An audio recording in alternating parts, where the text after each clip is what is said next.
Notre constat, c'est que le juge du XXIe siècle ne se conçoit pas sans évoquer l'avocat du XXIe siècle. C'est l'un des, je crois, des enseignements de nos travaux.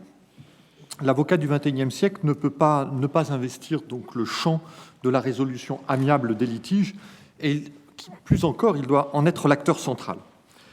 Si, comme aujourd'hui, il est tenté par réflexe de saisir le juge, la profession d'avocat, on peut le dire, est mise en péril, car le nombre de juges stagne. Il baisse même un peu en ce moment avec les départs en retraite.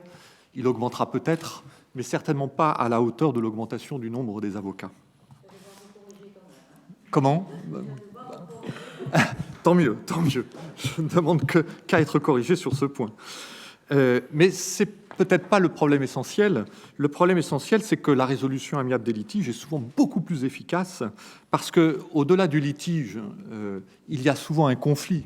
Et le litige, le juge le tranche en droit. Et le droit, ça consiste à donner tort à l'un et raison à l'autre, alors que derrière, finalement, le litige n'est peut-être qu'un épiphénomène d'un conflit que l'on n'apaise pas en tranchant ainsi, mais qu'au contraire, on peut attiser.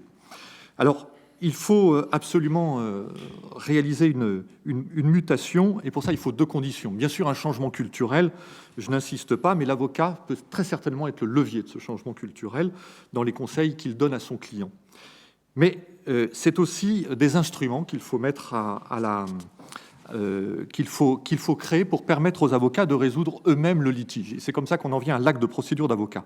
De quoi s'agit-il ? En fait, il s'agit d'un acte de procédure qui consisterait à donner une force juridique en procédure civile à des actes d'administration de la preuve, accomplis ensemble par les avocats des parties.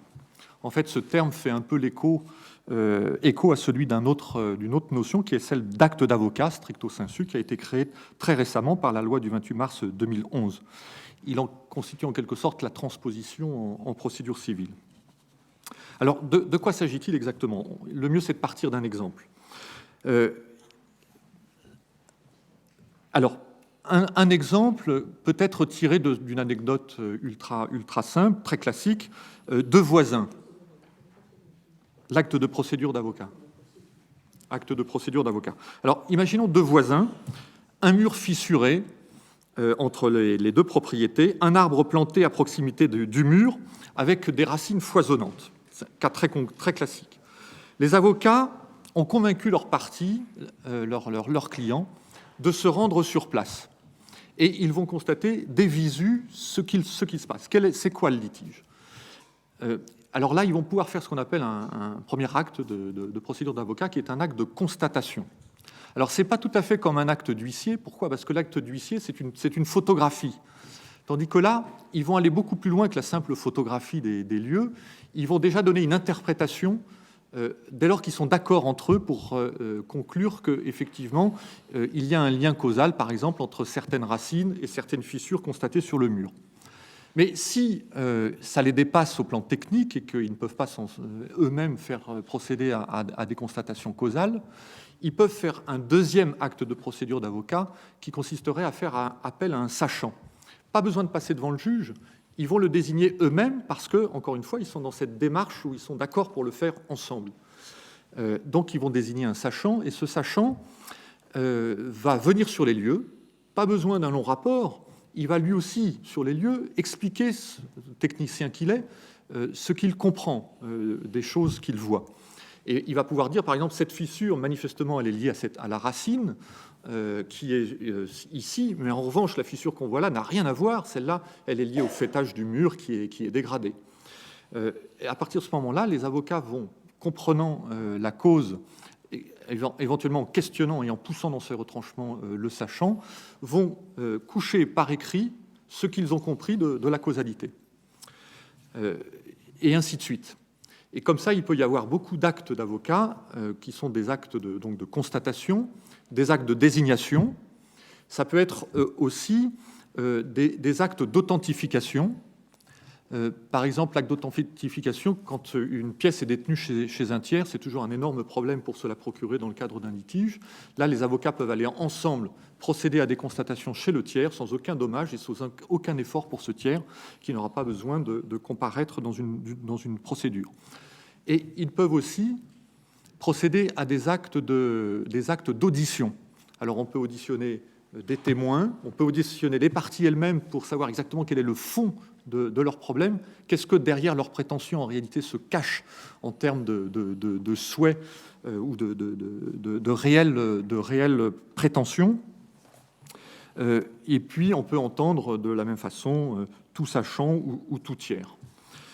Voilà, grosso modo, tous les actes de procédure. Et ces actes de procédure d'avocat, on pourrait les inscrire dans le code de procédure civile à un endroit qui s'appelle la mise en état.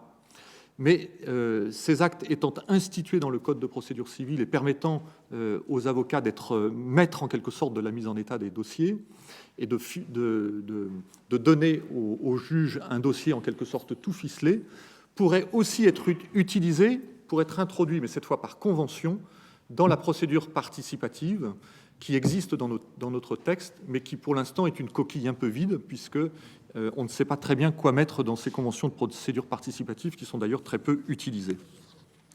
Alors finalement, pour terminer, tout le monde a avantage à ce que ce type de procédure se développe.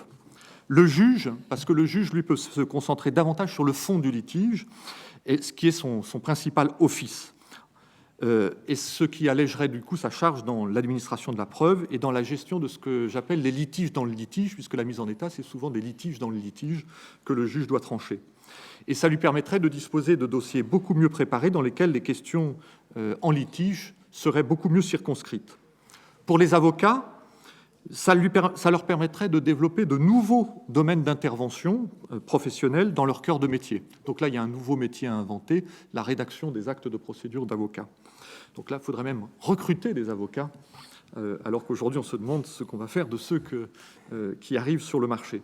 Rendre les avocats encore plus acteurs du principe selon lequel l'instance civile est la chose des parties. Alors là, par excellence, ils le deviendraient encore davantage.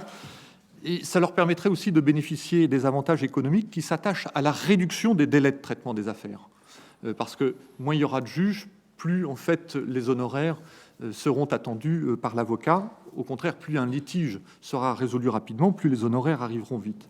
Et bénéficier d'un intérêt à imaginer au titre de l'aide juridictionnelle, de sorte que ce dispositif d'assistance, il faudrait que en fait, l'aide juridictionnelle nous constitue un levier pour permettre aux avocats d'investir ce champ.